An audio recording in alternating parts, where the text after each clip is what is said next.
26वीं आईनी तरमीम के बाद 27वीं आईनी तरमीम की बाज़गश्त है, इतनी ताख़ीर क्यों हुई? और जो खदोखार चेयरमैन पीपल्स पार्टी बिलावल भुट्टो ने शेयर किए हैं, क्या वही हैं या इसके अलावा भी कोई निकात हैं? आप डेफिनेटली इस्लामाबाद में हैं, आप इन तमाम मामलात पर बड़ी गहरी नज़र रखते हैं। देखें, 26वीं जब हुई थी तो हमने कहा था 27वीं होगी, और आज से तकरीबन 2 माह कबल मैंने कहा था कि ये बार एसोसिएशन के इलेक्शन के बाद नवंबर में तरमीम आ सकती है। तो अब चांस यही है कि ये नवंबर में ही पास करा ली जाएगी।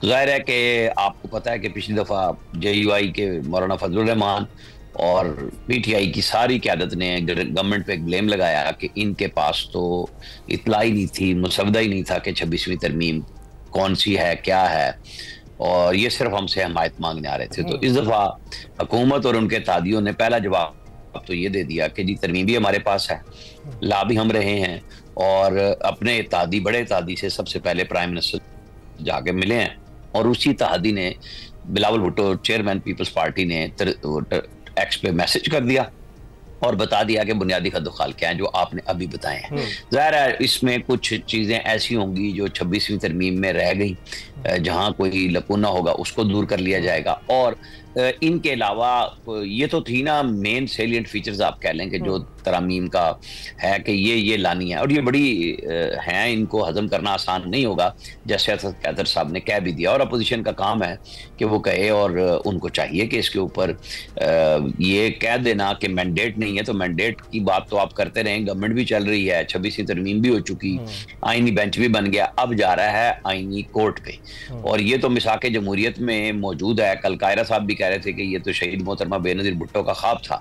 तो पीपल्स पार्टी इनमें से अगर एक आधी चीज है जो वो है NFC अवार्ड में सूबों के शेयर के ऊपर। पूछना चाह रहा था आपसे आमिर साहब, क्योंकि पहले तो ये जानना जरूरी है कि बिलावल साहब ने इसको ट्वीट किया है, तो इसके पीछे उनके क्या मकासद है? कुछ अपने मुतालबात सामने रखना चाह रहे हैं या इसमें कुछ तब्दीली चाह रहे हैं, या फिर इसके साथ साथ आईनी अदालत का जो कयाम था वो भी पीपल्स पार्टी का मुतालबा था? NFC पर बातचीत चल रही है और हम देख रहे हैं राना सनाउल्लाह भी उस पर बात करते हुए नजर आ रहे हैं हमें, तो आपको लगता है कि वो इस पर भी राम हो जाएंगे?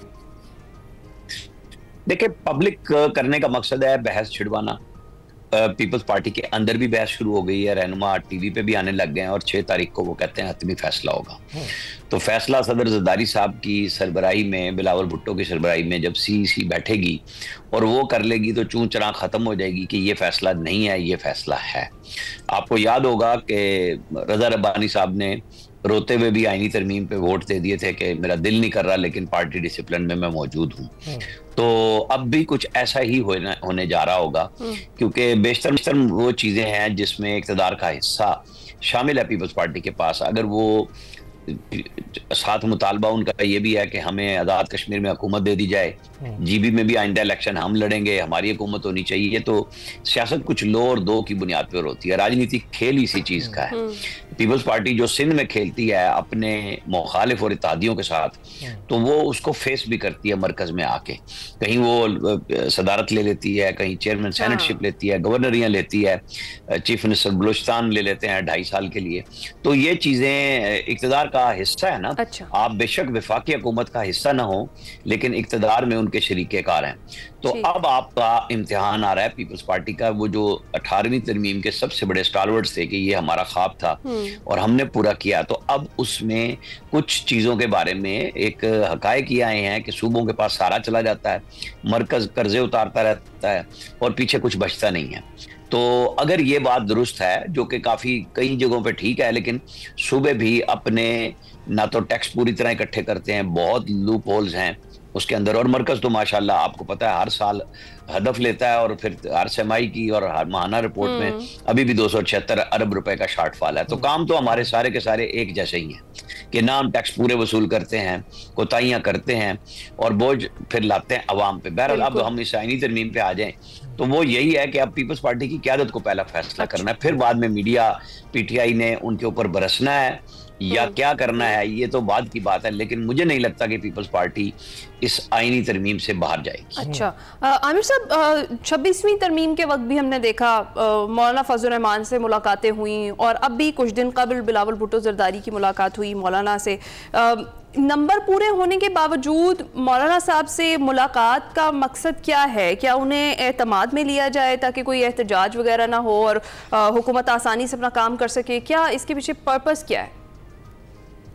देखिए, मौलाना फजलुर रहमान से पीपल्स पार्टी के, मतलब आप ये देखें पीटीआई के साथ कितने इख्तलाफात थे, तो मौलाना उनके साथ भी मिलते रहे। तो पीपल्स पार्टी के साथ तो उनका चल रहा है, शुरू से ही दोस्ती ताल्लुक चल रहा है, मोहतरमा बेनज़ीर भुट्टो के दौर से शुरू हुआ है। तो वो कभी गर्मी सर्दी चलती रहती है बयानात की हद तक, लेकिन मुलाकातें मौलाना बंद नहीं करते।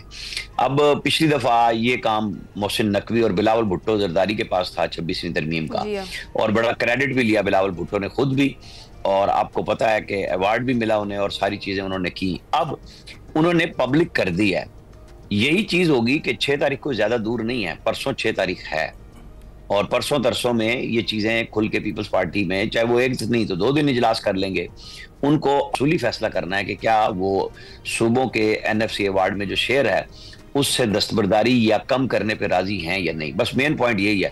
बाकी तरमीम पे तो उनका भी इत्तेफाक राय है कि वो चाहते हैं होनी चाहिए, लेकिन जो आम आदमी की राय है, जो पंजाब असम्बली ने भी एक्सप्रेस की है कि बल्दियाती इदारों को एम्पावर करना आईनी तौर पे कि मरकज से जो पैसे आए फिर सूबे में आए और सूबा पाबंद हो हर जिले को देने का, उसकी तरफ भी बात होनी चाहिए। एमक्यूएम कह तो रही है, लेकिन इश्यूज ये हैं कि जब आप हुक्मरानी के असूल तय कर रहे हैं तो उसके अंदर आवाम की हुक्मरानी तो तभी होगी जब आप बल्दियाती इदारों को मजबूत करेंगे। हमें सबको भी यही बात करनी चाहिए कि बल्दियाती इदारों को मजबूत करें, उन्हें इख्तियार दें। सिर्फ लूले लंगड़े से बल्दियाती इंतखाबात जैसे सिंध में हो गए और KP में हो गए, बड़े ऐलानात हुए, लेकिन इख्तियार तो किसी को पास भी नहीं है, वहां पे सारे के सारे बैठे हुए हैं। तो ये चीजें होनी चाहिए कि आईनी तौर पे पाबंद बना दिया जाए और उसको दिल से तस्लीम भी किया जाए कि सूबे फिर उस इख्तियार को मुंतकिल करेंगे बल्दियाती इदारों। बिल्कुल। आमिर साहब, PTI की सूरत हाल बताएं इस तरमीम के हवाले से। असद कैसर साहब का बयान तो हमने शेयर किया ही है, और उसमें उनका ये कहना है कि जो जमातें इसके मुखालिफ हैं उनको वो दावत भी दे रहे हैं कि वो आए मिलकर, पीपल्स पार्टी समेत, कि वो आए मिलकर इस पर बात हो सकती है। तो आपको क्या लगता है जो अभी फैसल वाडा साहब का बयान आया है कि बड़ी आसानी से हो जाएगी, आपने भी पेशगोई की है कि इस महीने के आखिर तक ये जो है ना आईनी तरमीम को जो है तस्लीम कर लिया जाएगा, तो आप अप्रूव करवा लिया जाएगा, इस पर क्या कहेंगे कि PTI का जो स्टांस है इस वक्त, इसमें फैसल वाडा का ये कहना है कि इन पर पाबंदी भी आयद हो सकती है अगर इन्होंने अपनी मुखालफत जारी रखी? आप देखें कि पीपल्स पार्टी के वोट से फैसल वाडा सेनेटर बने हैं सिंध से, मोहसिन नकवी बने हैं मुस्लिम लीग नून के वोट से, यानी बिला मुकाबला वहां पे हो गए। जो कुछ भी हुआ आए वो उनके उससे हैं, और दोनों अपने अपने मकासद के लिए काम करते रहते हैं। मोहसिन नकवी 1-2 बयान दे के तकरीबन सियासी बयान से खामोश हो गए हैं, क्योंकि वो SHO वाला बयान भी उनके ऊपर भारी पड़ा, बलूचिस्तान वाला, तो उन्होंने अपने आप को खामोश रखा है। मखसूस हद तक वो बात करते हैं, अदरवाइज वो नहीं करते। फैसल वाडा की जो शुरू दिन से शोहरत थी वो उसी पे कायम है, और कल फिर अचानक नमूदार हुए और कहा कि बिल्कुल होगा और पाबंदी लगेगी, धमकी भी